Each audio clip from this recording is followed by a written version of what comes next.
Welcome to this explainer, where today we're tracing the really fascinating evolution of rules. We're going to look at how humanity's relationship with the law has evolved, moving all the way from rigid, fear-based human laws to the genuinely transformative, liberating power of love. We're basing this on a profound theological analysis from our source material that breaks down exactly how we're governed, both inside and out. So let's just dive right into it. Here's a quick look at where we're heading today. We'll be covering the concept of law, the limits of human law, the trap of religious rules, fulfilling law through love, and finally, God's true nature. Section 1. The concept of law, understanding human behavior without rules.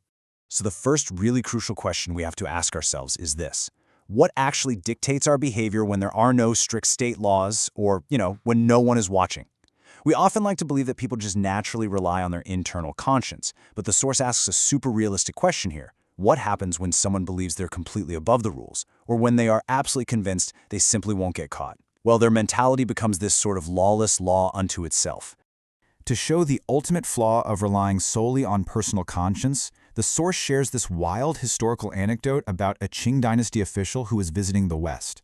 During a public meeting, this official just spat right on the floor. And why? Well, not because he was trying to be maliciously rebellious or anything, but because his personal conscience and his specific cultural norms at the time simply didn't view spitting on the floor as wrong. If a rule isn't already inside your conscience just can't enforce it. Section 2. Limits of human law. The illusion of perfect control. Now, to fix these massive blind spots of human conscience, society's created strict state laws. Let's see how this plays out in a highly developed modern society. Take Singapore, for instance. It's this incredibly advanced, beautifully clean nation that famously banned chewing gum. But the source points out they didn't ban it for health reasons or because it's addictive. They banned it simply because people were spitting it out on the ground and sticking it under public seats, and it was just a total nightmare to clean up. The state stepped in to perfectly control behavior just for the sake of public tidiness. But the source also highlights the extreme harshness that can sometimes come with state law. It brings up the story of an American teenager who broke the rules by spray painting cars in Singapore. His sentence? 8 brutal strokes of a cane. And this brilliantly, though, horrifyingly illustrates the sheer terror of absolute state law.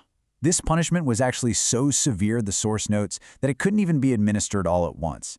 The physical and mental trauma of the skin literally splitting is just too much for a person to endure. So they'd administer a few strokes, wait weeks or even months for the severe wounds to heal, and then bring the person back to repeat the punishment. The psychological dread is just immense. Whether it's the threat of caning in Singapore or extreme physical punishments in fundamentalist regimes, like, say, amputating a thief's hand, these laws share one common thread. They manage behavior entirely through sheer, unadulterated fear.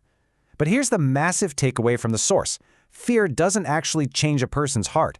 It just makes them hyper-focused on trying to figure out how to commit the crime and not get caught the next time. Section 3. Trap of religious rules, when dogma replaces devotion. Moving up the ladder of morality, we reach religious law, where divine rules, originally meant to guide and protect people, are often completely distorted by human obsessive strictness. A perfect, modern example of this absolute absurdity is the Sabbath elevator found in Israel. To strictly adhere to the religious law against doing any work on the Sabbath, which modern interpretation says includes operating electrical circuits, some people literally won't press an elevator button. So they program the elevator to automatically stop and open its doors at every single floor. If you live on the 25th floor, you wait for the doors to open and close 24 separate times before you finally reach your destination, all just to avoid the work of pushing a tiny button. The source points out that this isn't exactly a new phenomenon either. Ancient religious leaders, like the Pharisees in Jesus' time, made laws so granular and suffocating that simple daily tasks became absolute legal minefields. For instance, writing a name with a repeating character on the Sabbath was actually considered a punishable violation of religious law. The focus shifted entirely away from honoring God to obsessively tracking trivial little actions. Section 4. Fulfilling law through love, a massive paradigm shift. This brings us to a huge turning point in the source's narrative, Jesus' teachings. He didn't just add more rigid rules to the pile, he fundamentally redefined them. The source centers its analysis on this famous quote from Matthew 5:17, "I have not come to abolish them, but to fulfill them." The new goal wasn't to throw out or destroy the old moral laws, but to fulfill them, to bring them to their ultimate true purpose, and that true purpose is love. The entire massive framework of ancient laws and prophet teachings is summarized into just 2 beautifully simple commandments. Love God with all your heart and love your neighbor as yourself. This shifts the whole paradigm. It elevates human compliance from a mindset of fear-based obedience, just trying not to get caned or punished, to a much higher, proactive standard of genuine care and love for others. Section 5. God's True Nature, Breaking Down Our Spiritual Idols. Finally, the source applies this new lens of love directly to the 10 Commandments, urging us to understand God's true nature rather than settling for our own convenient, manufactured versions of Him. The speaker in our source brilliantly compares God to the sun. The actual sun is a consistent, powerful, constant reality, whether we like it or not. But we often commit a modern form of idolatry. We don't really bow down to wooden statues anymore. Instead, we want a God who adjusts perfectly to our comfort. It's like wishing the actual sun would lower its temperature to exactly 23 degrees Celsius just because we're on a holiday and don't want to get too hot. We end up creating an idol out of our own comfort. We see this distortion of the rules when believers take God's name in vain. And the source clarifies this doesn't just mean cursing, it's about hypocrisy in action. If a business person or a pastor loudly claims to be a Christian, but then completely cheats someone in a business deal, they are taking the name in vain. They're ruining the reputation of the faith and showing they don't actually operate by the law of love at all. Even the commandment of the Sabbath is widely misunderstood when we strip love and purpose right out of it. It's not just a begrudging Sunday obligation where you avoid traffic by watching a service online in your pajamas with a cup of coffee. The source points out that the Sabbath is a holistic command. It literally requires you to work hard and purposefully for 6 days so that you can sincerely dedicate the 7th day to true restorative rest. And not just for you, but for your workers and even your animals.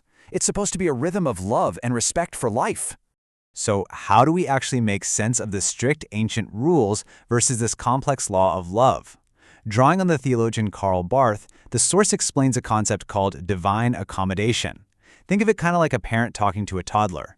A mother might call milk nai-nai, or a baby might hilariously associate the word amen with feeding time because they always hear a prayer right before getting a bottle.